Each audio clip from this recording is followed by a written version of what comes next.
Hello guys, what's going on? Today I want to talk to you a little bit about this book here, Prices and Production. And why this book? Because it's not like a book, a unique book, a only book, like a one text. It's not like that. It's a collection of articles and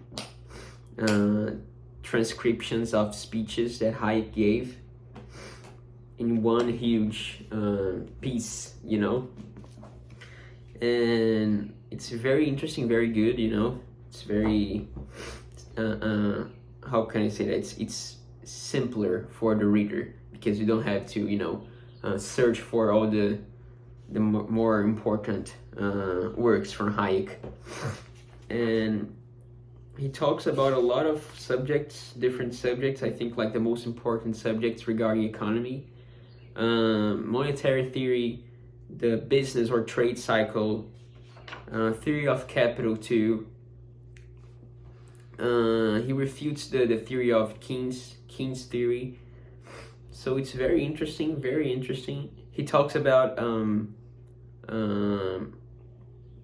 monetary nationalism and international stability, about the situation of the currency during his time, and all and how the things, the proposals were going back then, so it's very interesting. I cannot talk about like every single subject in this book because I don't have enough knowledge for that, but there are two topics that he talks about that I found very interesting, and I think I can try to talk a little things, which is the Austrian theory of the business cycle, of the trade cycle, and a little bit about I think it's this paradox of saving. I don't remember exactly, but it's a refutation of a proposal by, I think it's a three-author proposal, Mayers, Foster, and Catchings. Very interesting refutation. It's kind of similar to the core idea of that comes the engine of economy is like consuming. And I don't know if I phrased it well, but the economy only moves when people buy things. This idea that I'm talking about, or that you can somehow induce people to save, and have the same outcome of a natural saving. Anyways, these are the two topics that I want to talk a little bit about. So the first one, the trade cycle, which for me is the most interesting the most interesting. It's probably the most interesting and intriguing topic in economy, like why crises happen in economy, especially the developed capitalism. And it's very nice because I can see a little bit of that in my college, in college, because there are some ideas that people like from 100 years ago, especially the non-monetary theorists, talk about. So I have, before reading this book by Hayek, I read this one without knowing exactly what Hayek's not opinions, but the way not opinions, the details of his theory, I didn't know that. Before I have read Jesus Huerta de Soto, Currency, Bank Credit, and Economic Cycles, which is probably the best book that I've read regarding economics, the best one. Super book, and it's the best explanation of the trade cycle, business cycle, whatever, that I've read in my life. He's so didactic, and he's a disciple of Hayek, and you know, that's something that really impressed me about Hayek. He's very, very, very precise in his words, very, very, very, very clear. You know, he tries his best to make himself understood. You know, so that's very interesting. It's very if you have some understanding of the subject, it's very, very easy to understand what he's trying to say, because it's so clear. You know, he's so clear. So a lot of things that I didn't have that much knowledge on that level, I mean, I could understand way, way more because of his writing, you know?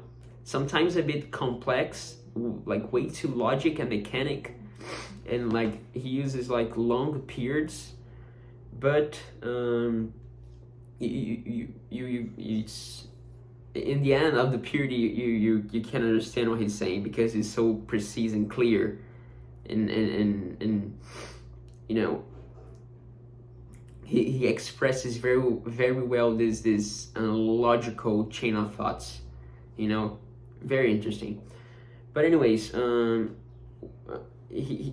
main point, there are two arguments actually for his theory, because he, in the first moment, he refutes both the non-monetary and the monetary explanations for the trade cycle.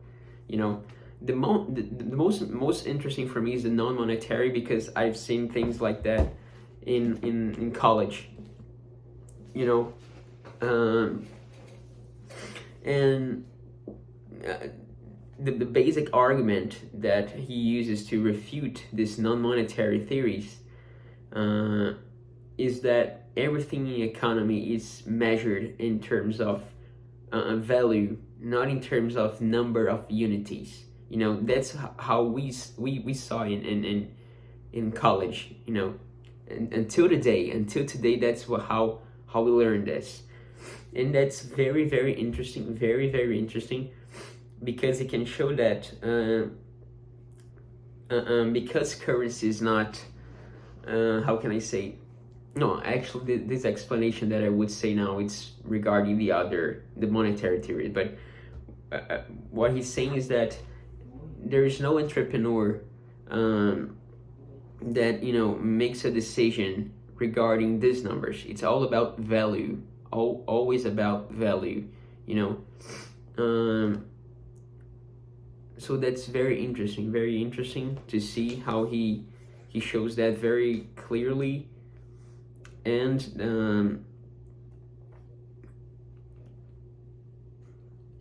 this way he can refute I think very easily this subject, actually, this point of view, actually, of the non-monetary theory. That's very interesting. And because everything is aligned in a supply chain by the system of prices, you know. So if someone gives an order to produce 1,000, I don't know, iPhones, and each iPhone has three cameras, for example, the manager of the manager or the owner of the camera fabric would only produce the amount that is economically profitable or valuable. You know, he won't risk his losing money to attend this 1,000 iPhone demand. You know, and learning in like didactical terms for engineering, for example, it's easier in numbers of unities, but in practical terms, it's not like that. And I've seen that in my internship last year when I worked at a small plant. So yeah, that was very interesting. That for me was a very interesting. But you know, the hardest argument, the most refined, is the refutation over the monetary theories, which is pretty much what I think the Chicago school thinks like that, which is saying the money is neutral, like the money is all about a way of it's not a way of exchange. I think they say medium of exchange. You know, it's a good that everyone accepts, and his value is because everyone accepts it. And okay, it is that, but it's not only that. Money also transmits information. That's the point. Money transmits information. And when the rates are artificially low, what it transmits to the entrepreneur is that there are more goods right now to be invested, than there is actually. That's the information money is transmitting. And since entrepreneurs acting upon information, they will act. They will, I forget the expression that Austrians use a lot of time, but anyways, they will invest, rationally regarding this information. So if you have plenty of resources at the moment, you can engage, that's the word, engage in a course of action. You can engage in a course of action that will render fruits in, a long future, and that's why cycles happen, because you don't actually have this means,